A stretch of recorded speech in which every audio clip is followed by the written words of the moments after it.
most of the time, uh, you see the lie on the front page with the big picture, and the New York Times has done this several times, right? So I'll remind our audience of the hospital in Gaza that supposedly the Israelis had bombed, and then it turned out it was discovered only thanks to a video that was taken by the people in Gaza, right?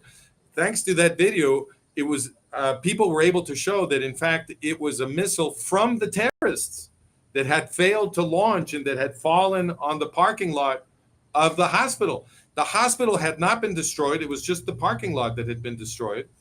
The missile came from the terrorists, not from the Israelis. And the photograph that the New York Times used was not even of that hospital.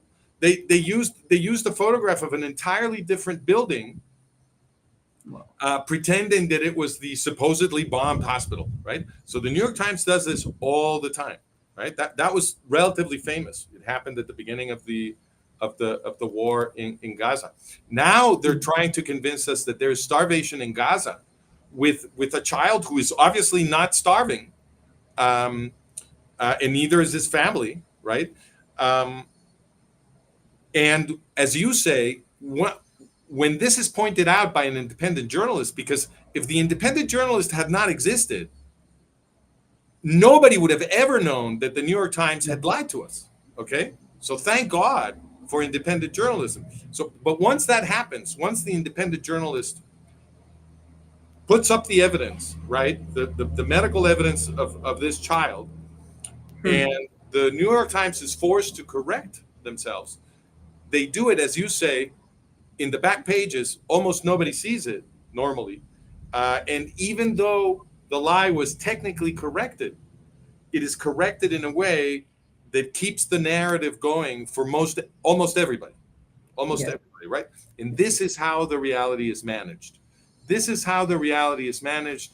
And these news outlets manage to keep themselves, sometimes, not always, but sometimes they manage to keep themselves technically within the bounds of, you might say, what is it? Accurate reporting, at least accurate correction.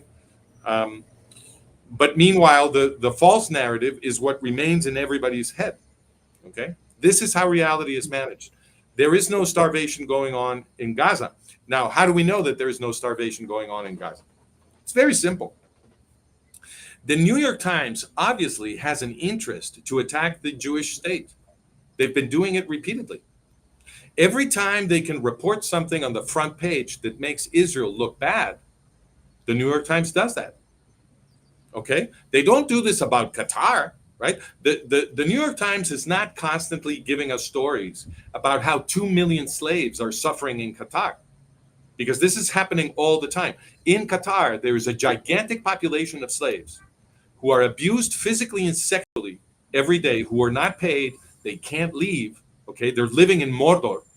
All right, and this is a state. This is a jihadi state, very tightly allied with the U.S. government, and in particular with Trump. Right. And there is never, people always claim that the media is trying to embarrass Trump. What are you talking about? It would be very easy to embarrass Trump by publicizing the story of Trump's alliance with a jihadi terror state that is enslaving 2 million innocent people, right? That would be a great embarrassment. No, the media doesn't complain about Qatar at all, okay? So the New York Times is not an objective organ of truth seeking. It's no such thing. The New York Times obviously has a bias to protect Qatar and attack Israel. Therefore, if the New York Times really had good evidence that there is starvation in Gaza, they would have used that. They would have used the evidence of starvation in Gaza, because what they did is very risky. It exposed them to what this guy, David Collier, the independent journalist, did. It exposed them to being shown up to be liars, right? Why would you do that to yourself? If you have good evidence of starvation, well, use that.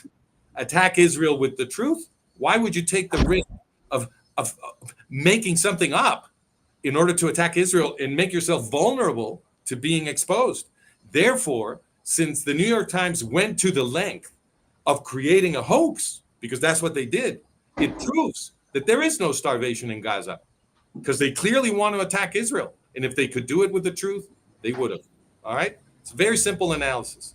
So we know that there is no starvation in Gaza. This is just more propaganda to make people believe that somehow the Israeli Jews are they're just mean.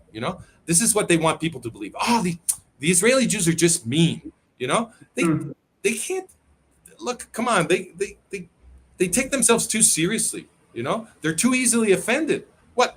Just because the Hamas terrorists go and slaughter 1,200 people, innocent civilians, and then take 250 hostages, and then keep some hostages forever, never release them.